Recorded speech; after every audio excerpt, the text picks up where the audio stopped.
the counter where Milo and the other man's drink were still waiting for him when he didn't return right away.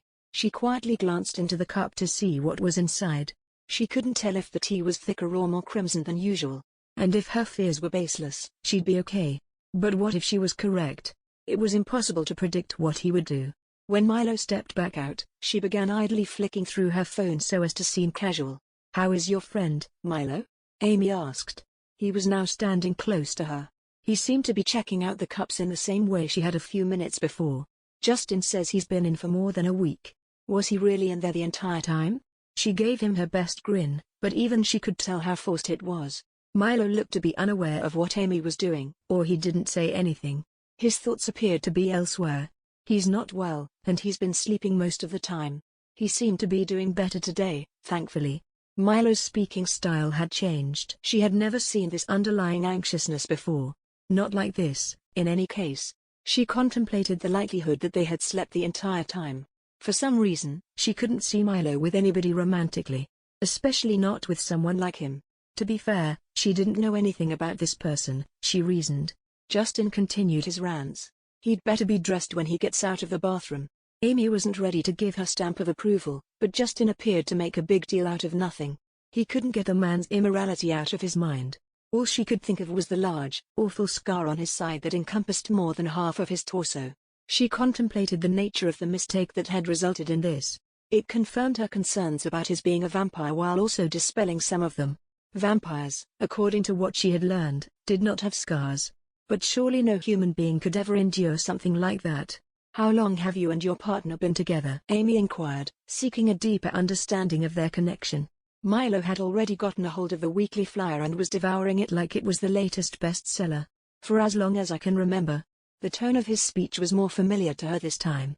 A monotone delivery that betrayed a few feelings. "That's truly beautiful," Amy remarked. "It's heartwarming to witness a relationship that has stood the test of time. How thoughtful of you to look after him in such a way." Without realizing it, she turned to Justin as she spoke. Justin said under his breath, "Yeah, so romantic if you don't care he's cheating on you." He must have imagined no one was looking at him. Amy and Milo, on the other hand, did. Amy turned to face him. "What exactly do you mean? What are you on about?" "Never mind," Justin replied. He seemed to dismiss the concept only to go into an irate diatribe. "I saw him in the pub with Milo," and Justin's eyes connected at that moment, and Justin fell mute. "Let's just say the two of you share a lot in common." "And you didn't think to inform me of this?" Milo inquired, clearly upset with Justin. Amy reasoned that it was simpler to be angry with the messenger than at the person who had done wrong. However, there appeared to be more to the tale than that. Amy tried to keep an eye on the two. There was a subtle detail she missed. But how would Justin have any idea this man was one of Milo's lovers? She walked to the sofa on the opposite side that Justin was seated on, feeling awkward standing close to Milo. Before anyone else could say anything, the restroom door unexpectedly opened. Grendel appeared from the doorway, fully dressed, ready for whatever the day brought. His face was bright with a wide grin. "There will be no cause for concern, living room residents." He spoke it all at once as if he were a performer entering the stage for the first time. "The moment has arrived for me to devote my full attention to you. You are quite fortunate." Amy couldn't help but notice the stark visual difference caused by his new clothes. Combining a button-down shirt with slacks. Clothing in a casual yet sophisticated manner, his hair was lightly golden and fashioned into soft spikes.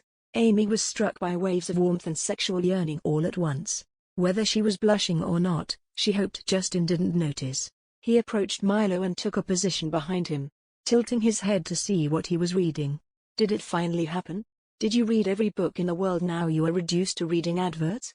Milo, on the other hand, did not appear to be paying attention to him. Amy thought Justin's statements were connected. Amy decided to speak out in order to clarify things. "He's aware of the bar." Grendel frowned at her and raised his head. "Perhaps you should apologize?" Amy proposed. "She believes we're lovers," Milo responded, his attention fixed on the words of the paper. Grendel let out a huge chuckle after a long while. "Don't they all?" The next thing Amy knew, he was crammed between her and Justin. Putting his arms behind Amy and Justin. "Are you really attempting to romanticize the fantastic days we had together?" Grendel's smile expanded as he confronted Justin, as Justin's disgust intensified. Grendel's focus was immediately drawn to Amy. "Your hair is stunning." During his confession, his palm delicately brushed across her shoulder, sending a shudder of guilt through her. In all the years she had known Justin, she had never thought of another guy in that manner. She didn't even know him. He did, however, emanate a warm aura in every aspect. If you and Milo aren't romantically involved, what does that mean? She would have begged for the moon if it had taken her mind off the path it had been taken. He shrugged. I'm too much of a slut for it to work with Milo. He appeared to contemplate the subject for some time. To be honest, neither of us really cares what people think we are or are not. I still have no idea if there is a word for it. To cut a long tale short, he finds me sexually repulsive.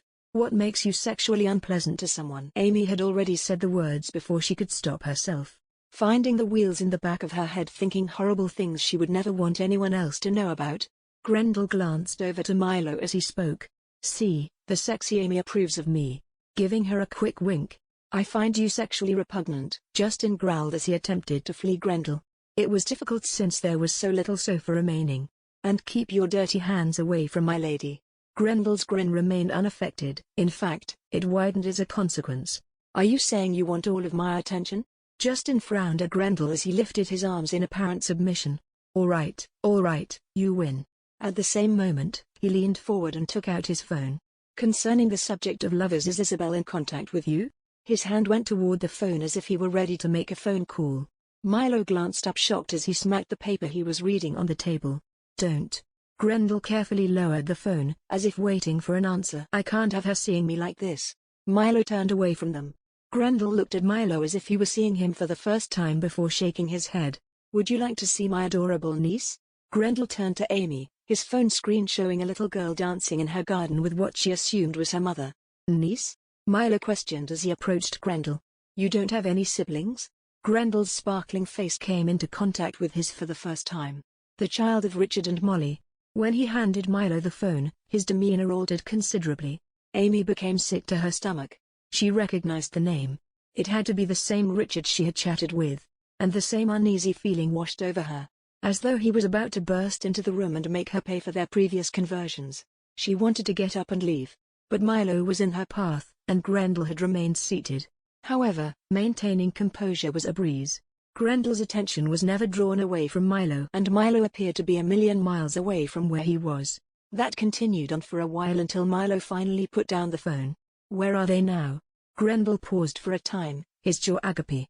What exactly was it? Meadow, city, village, brook?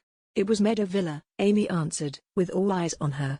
Yes, that's it, he said, snapping his fingers. For a brief period, his smile faltered. Wait? How did you know? He drew closer to her. I guessed, one of my buddies lives there. She lied, praying he wouldn't be able to tell. It's only about a 15-minute drive away. But when he moved away from her, he seemed to believe it. She believed she was in the clear until Justin spoke. You don't know anyone who lives up there. Amy attempted to give him a look that would urge him to stop talking, but she couldn't accomplish it without the other two noticing. I don't talk to them much anymore. It was prior to our meeting. She lied, but no one caught on to her falsehood. Is he still residing at this house? Milo questioned as he flipped through the photos. He only came to a halt when he spotted a face he didn't recognize. Who was the girl with the violet hair and face jewelry? Grendel did not respond. Instead, he grabbed the phone. Yeah, he said. He's still there. He returned the phone to his pocket. But at this hour, he's most likely at the hotel. You know Richard, always overworking. Hotel? Oh, and just where is that? Milo inquired, yet his eyes shone as if he already knew the answer. Sanctum Dam Motel. Milo's face sank when Grendel delivered these remarks. As he glanced at Justin, he was filled with amazement and terror. Justin seemed to share the same expression. Milo interrupted Justin as he began to speak. Yes, he said, squeezing his nose bridge. Grendel, get your things. We must depart. Grendel took a quick look around the room, felt his phone pocket, and then sprung to his feet. Ready?